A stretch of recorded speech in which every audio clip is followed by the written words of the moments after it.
Salut, c'est Mario. Vous avez quelque chose à vendre, ça peut être votre idée d'entreprise, votre produit ou vous-même. Aujourd'hui, je vais vous apprendre à vendre n'importe quoi à presque n'importe qui. En fait, j'ai découvert des études fascinantes sur la vente et je devais les partager avec vous. Alors, c'est parti! Voici donc 5 de mes techniques de persuasion basées sur la recherche. Vous devez tout d'abord savoir que c'est Albert Mehrabian, un chercheur en langage corporel, qui a été le premier à décomposer les éléments d'une conversation en face à face. Il a découvert que la communication est composée à 55% de non-verbal, 38% de ton de voix et 7% seulement les mots.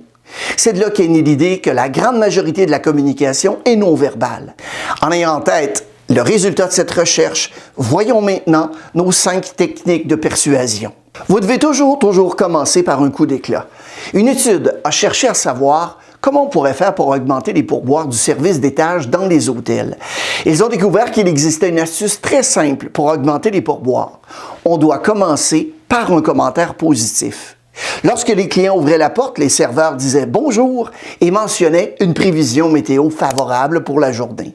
Ce simple commentaire positif augmentait, croyez-le ou non, les pourboires de 27%.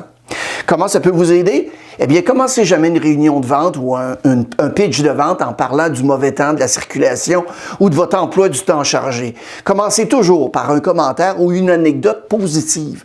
Par exemple, parler du beau temps, d'un week-end amusant ou de la victoire de votre équipe sportive préférée. Ça vous mettra immédiatement sur la bonne voie. En deuxième lieu, évitez de vous saboter vous-même. La plus grande erreur que vous pouvez commettre en vente pourrait sembler un peu contre-intuitive, parler en mal d'un concurrent.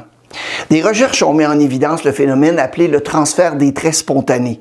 Elles ont montré que chaque fois que vous dites du mal de quelqu'un, les gens ne peuvent s'empêcher d'associer ces traits à vous-même. Le cerveau associe inconsciemment vos ragots à votre personne, même si vous savez logiquement que vous parlez de quelqu'un d'autre. Donc, si vous dites que votre concurrent est de mauvaise qualité et peu fiable, votre client potentiel ne peut s'empêcher d'associer ses traits à vous. Ne dites jamais du mal d'autrui et dites toujours pas de commentaires lorsqu'il s'agit de ragots. La troisième stratégie, c'est d'utiliser des étiquettes valorisantes. Une de mes études préférées sur les personnes a montré que lorsque vous attribuez à quelqu'un une étiquette positive, comme avoir une grande intelligence ou être une bonne personne, ça va les inciter à correspondre à cette étiquette. Dans une étude sur la collecte de fonds, les chercheurs ont dit à des donateurs moyens qu'ils faisaient partie des meilleurs donateurs. Devinez ce qui s'est passé? Ces donateurs ont ensuite donné au-dessus de la moyenne. Nous vivons à la hauteur des étiquettes positives qui nous sont attribuées. Lorsque vous êtes avec un client ou un client potentiel, donnez-lui des étiquettes valorisantes et sincères. Ne soyez jamais faux ou manipulateur, restez fidèle à des vérités positives. Vous pouvez dire vous êtes l'un de nos meilleurs clients ou c'est vraiment un plaisir de faire affaire avec vous.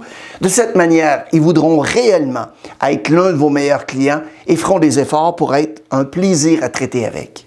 Ensuite, utilisez votre corps. Étude après étude, on montre que vous devez utiliser la communication non verbale pour être un vendeur efficace. Dans une étude, les vendeurs qui utilisaient un langage corporel du pouvoir augmentaient leurs ventes de 56%. Voici d'ailleurs 4 conseils en communication que vous pouvez mettre en œuvre immédiatement dans votre pratique pour inspirer une position de pouvoir. Le premier conseil concerne le ton de votre voix. La plus grande erreur que je vois chez les vendeurs lorsqu'ils présentent le prix est d'utiliser l'intonation interrogative lorsqu'ils sont nerveux. Par exemple, ils vont dire « Le paiement est de 785 $ par mois » en montant à la fin. Ce que je veux que vous fassiez, c'est utiliser un ton de voix qui est autoritaire.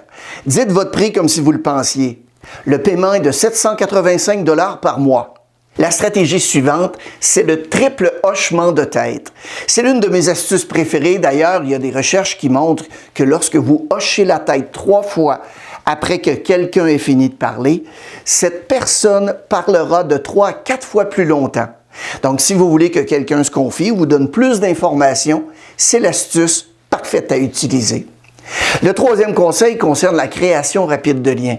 Vous devez faire ce qu'on appelle un cœur à cœur en position ouverte. Souvent, on ne sait pas trop comment prendre la pose devant un groupe ou une autre personne.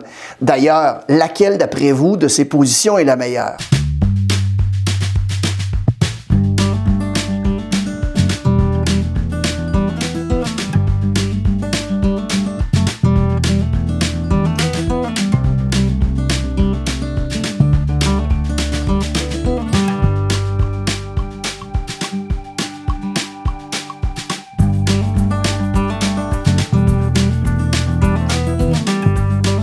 Faire un cœur à cœur en position ouverte, c'est d'être face à face au client, en position ouverte et de tenir simplement un objet, idéalement un crayon, devant la personne.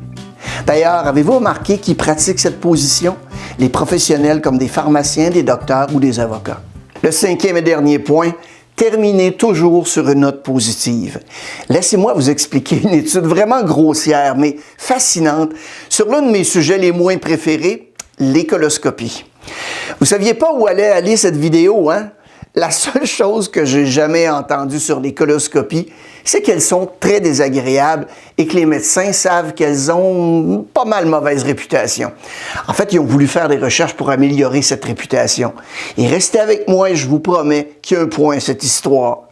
Une coloscopie ne dure en fait que quelques minutes, mais c'est assez inconfortable. Ils ont découvert que si à la fin de la procédure, ils ajoutaient 1 minute totalement indolore, les gens se souvenaient de l'ensemble de l'expérience comme étant beaucoup plus agréable.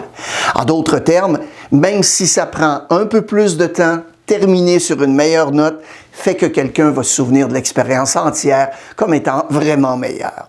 Donc, avant que quelqu'un quitte votre présentation, terminez toujours sur une note positive. Utilisez des phrases comme par exemple « Merci, hein » et vous revenez quand vous voulez.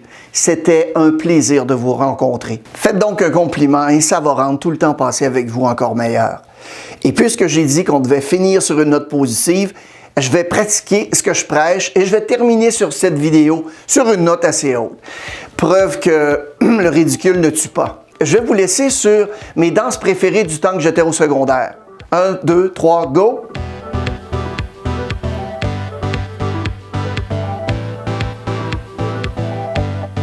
Eh boy! Merci d'avoir regardé la vidéo. N'hésitez pas à la partager avec vos collègues et amis. Aimez la vidéo si c'est le cas. Nous sortons de nouvelles vidéos environ à toutes les semaines. Bon succès!